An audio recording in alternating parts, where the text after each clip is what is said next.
ask about. I think going back to the video, the hit song, Boy Got to Know video back then featured Tongai Chirisa and all the other people. Do you want to name people that we can still remember who featured in that video? Okay, so when I did this video, I was young. I Okay. I was starting out, and Boy You Got to Know was just a song I wrote out of fun. And I said, I wonder how I would sound if I recorded this song. And then, so I took on professional people to actually work on the project with me, which was Fortune and Pirates. And then for the video, I used this talented lady called Marian Kunonga. And so she basically did the casting. I didn't know anyone in that video. Oh, No one I knew from that video. So it was strictly professional. They just came in to do their job, and I was just there to do my job. And afterwards, everybody just went their separate ways. Everybody, as much as I remember, didn't even know what was going on. They just knew that they were in a video, and they just wanted to showcase what they had. But afterwards, that's when I started seeing people from the video actually doing something, okay. creating names for themselves. I think Pauline is in my video. Yeah, Pauline, um, yeah. yeah, and Tongai as well. He went on to be the Hollywood star that Mm-hmm. he is now. Mm-hmm. And so I saw a lot of young people become successful soon after they were in my video. But prior to that, I didn't know anybody. I didn't know anybody. And okay, interesting. And there's a speculation that in that video, there's a pastor who featured. True or false? No, it's not him. It's a guy called Adam Chisho. No, it's not Pastor You think G. it's Pastor G? No, it's not Pastor G. I don't know where people got that from. That was just ridiculous. I hadn't even seen it as him, but when people brought it up, that's when I was like, could that be him? And then I had to like go back to the producer and ask her, and then she confirmed that it's not him. Okay, all right, I see, I see. Because the guy, no offense though, but the guy really looks like Pastor G. It had me thinking like that too. It had me thinking like that too. And I Okay. thought it was funny. I thought it was really funny. It was, man, because I don't know what type of an analogy that I can use to find Pastor G in that video. I don't know, but it was really funny. Okay. So then something really happened, right? I was doing my own business because I've got a YouTube channel, and I normally Hmm. comment on people's outfits after awards, like who was the best dressed, who was the worst dressed, commenting on people's outfits. And I did a NAMA award, you know, review. So and then I bumped into an article because you also commented on somebody's outfit. Hmm. I don't really understand because the journalist who wrote the story was attacking that person, that the outfit that they were wearing um, was funny, or I don't know how you put it across. Let's talk about Sintignami's outfit. You came and you commented and said something about the outfit. Were you trying to shade, or were you just commenting out of innocence? Okay, whose outfit was that? See his outfit.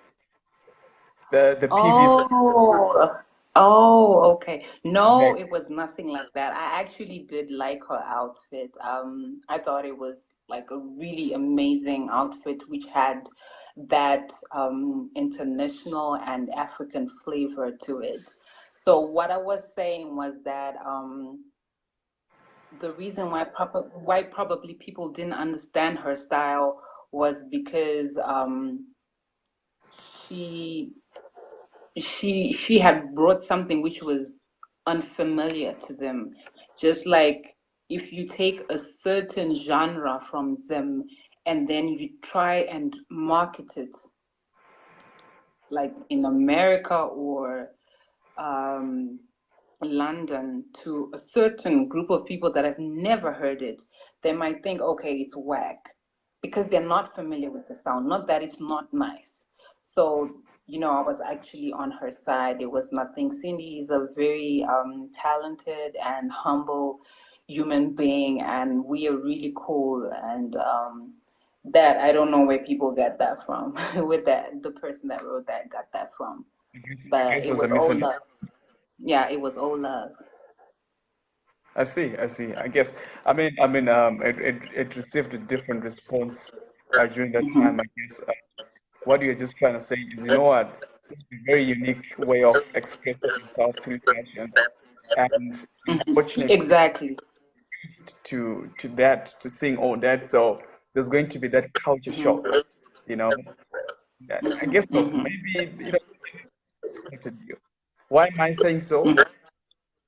Is because also I saw you defending a certain artist when they were doing a selfie challenge, and you came to defend her, and I felt like, you know what, she's not the type of person to actually face in that court. Hmm. When Amara Brown was doing the selfie challenge, that's how I felt about it. Oh, what? It's just crazy how people take situations and twist them, and they don't really put themselves in that person's shoes.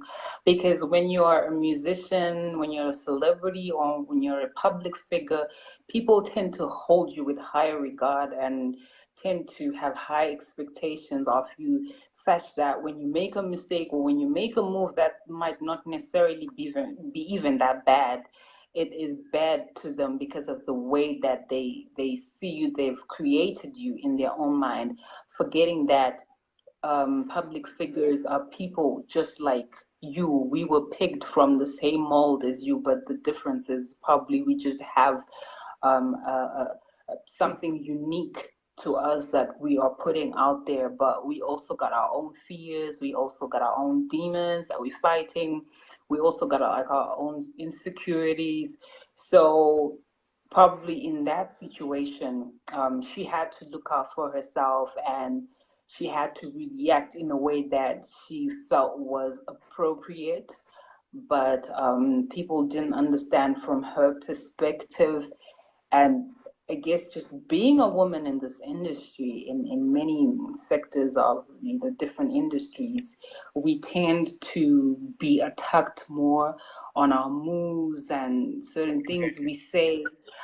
It's a challenge that we have in this world. But really, sometimes things are coming from a good place. They're not coming from a bad place.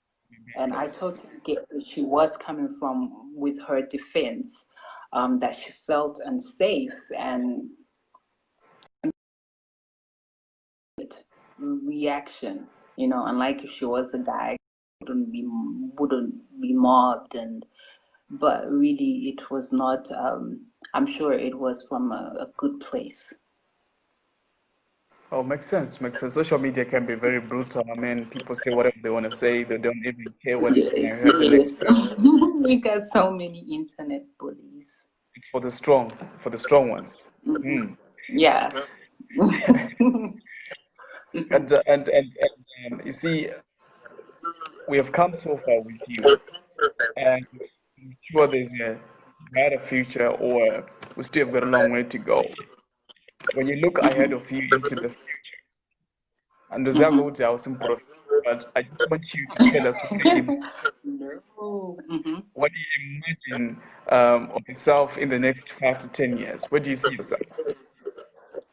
I would like to see myself having produced enough music and quality stuff that will be able to extend beyond borders, be able to attract a wide and crossover audience and influence people from all walks of life, Mhm. and just you know, that's why I mentioned the Sean Garrett earlier on, and I forgot to mention another producer that I was on live with. His name is Amadeus. He's like Trey Songz drama, as well as he's creative tour director, and he's like Chris Brown's go-to producer. He's worked like with over 60 artists, so he's like a prolific producer as well. So just getting that type of feedback, it Mm-hmm. also helps with my 5 year plan, with my 5 year vision, how where I see myself, where I would like to see myself, is just having more of that kind of reaction from many more people, and to inspire my local people, especially because to be where I am today, it's because of my loyal fans in Zimbabwe, people that have supported me since day one, people that believe in my music. So, you know, I know I got a strong backup, and to this day, they still love my music. So that inspires me to continue making music that has longevity in it. So I hope to have to be a world-renowned artist, to because I'm also working on a lot of charity work. I've got my own foundation, which is called I Rise Education Foundation, which Okay. caters for the education, yeah, of the girl child and underprivileged kids. So I want to see that organization grow and be able to have sent so many kids to school, looked out for them, just besides their education, just their welfare. I want to see that side of my organization prosper, because I'm here to serve. I'm here to use my platform as a musician to do good and in the world the best way that I can. So those two things, they are like major in my life. If I can have those two things achieved in the next 5 years, then I'm happy, and everything else we'll see. Okay, the music, and rubbing Mhm. shoulders with the guys we're having live with on Gram, the foundation, and all that we've created, man. We see the clear vision. And